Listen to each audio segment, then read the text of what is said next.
you're thinking about getting an MBA.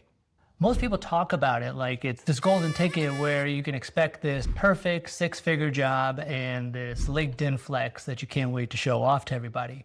But for some people, an MBA is less of that golden ticket and more of an expensive mistake. You have to remember that top programs can cost over $250,000, which is a lot of money. And if you pick the wrong path, you might actually end up exactly where you started. Only this time, you just have a lot more debt and regret. Here's the truth. An MBA is incredible. It was for me. It opened a lot of doors, but only if you're the right person with the right goals. So in this video, I'm gonna break down the 5 types of people who should not get an MBA. The first type of person is what I'm calling the indecisive dreamer. Now, this is a person who says that they don't know what to do with their life. So I'm just gonna go to business school. That's their attempt at resolving the conflict. It feels productive, like online shopping or binge eating when you're stressed, but it's not a real solution. An MBA is not a 2-year find yourself retreat. It's a lot of work. If you spend your first semester exploring, you'll blink and all your other classmates who came in with a plan will already have job offers or have an idea of how to pivot post-MBA school. What I would suggest as a better move for this type of person, especially before spending $200,000, is to spend $200 or maybe $400 on a career coach. Take short online courses or do informational interviews to figure out what you want first. Then you can decide if an MBA is the right tool to get you there. Without doing that prep work, you might be setting yourself up for failure. But that's not the only type of person who shouldn't be taking the MBA. The second person is the hands-on innovator. This is a type of person who's always building, they're always tinkering with things. The person who loves creating things from scratch. They love this so much that they'd rather fix their friend's startup pitch deck than watch Netflix. They're always wanting to do something. And for this person, an MBA can feel like being forced to read a manual instead of actually building what they want to build.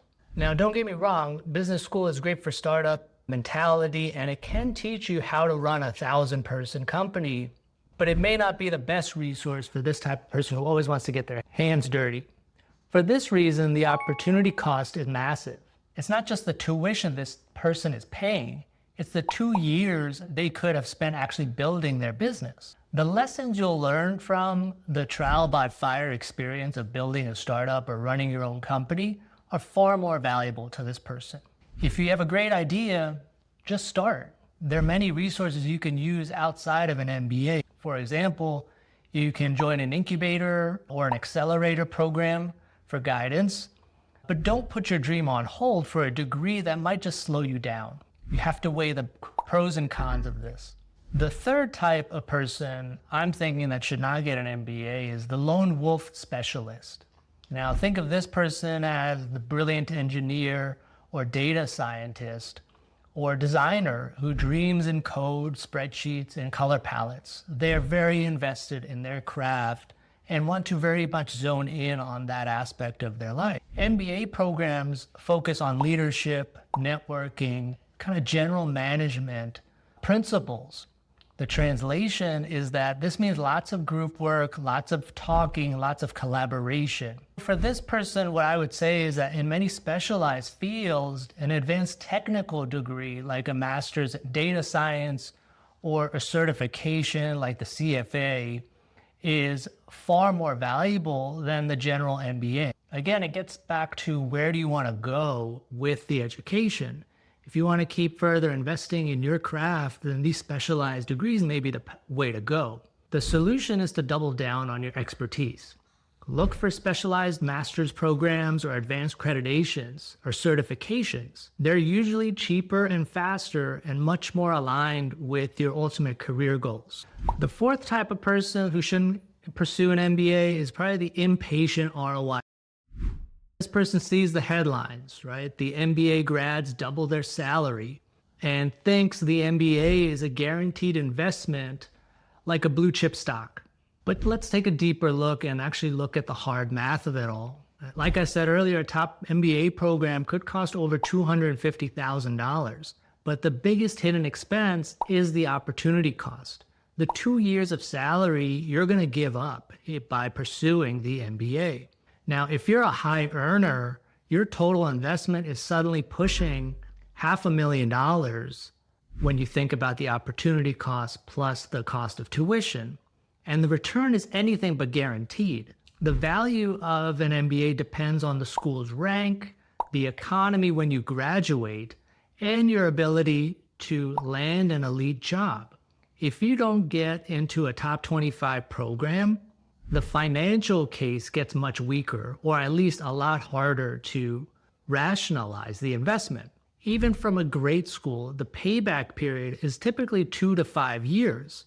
An MBA can have a great ROI, but it's a long-term gain. It's not going to come overnight, and so you need to plan accordingly and not treat it like a get-rich-quick scheme. For this person, I would suggest the better move is to actually look at the numbers. Be realistic. Make sure the jobs you want require or reward an MBA. Some of them may not need it, and if you have a connection already, it might be a quicker way to getting to that next level. The fifth and final person I'm thinking about is the complacent pro. Now, this is the person already doing well. They have a solid salary, they have a great upward trajectory in their company or career, and they have great performance reviews. But there's this nagging notion that they should get an MBA because everyone at my level eventually does. Now, here's the reality with this type of thinking. An MBA only works if you hustle, like we said earlier. You have to put in the work to network, recruit, join clubs, make connections, attend events, and look for internships. You can't coast your way through school and expect that magic to happen to you. Buying an MBA and passively waiting for that career change is like buying the latest Peloton bike and using it as a clothes hanger. It only works if you actually use it. For this person, I think the better move would be to consider a part-time or executive MBA so you can keep earning while gaining exposure. I'm very passionate about this path because it's the one I personally took. I was in a great full-time position, making good money, but I wanted to level up my trajectory without stepping off the career path.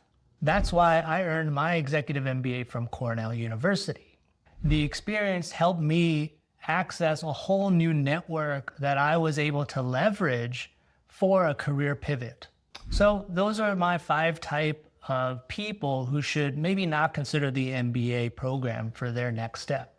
The indecisive dreamer, the hands-on innovator, the lone wolf specialist, the impatient ROI chaser, and the complacent pro.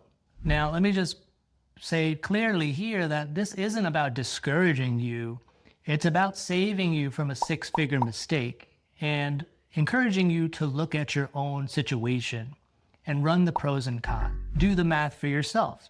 An MBA can change your life, but if it's the right tool for the right job. If what I said earlier about pursuing an executive MBA rung a bell with you, then watch my video here that breaks it all down in an easy to follow way.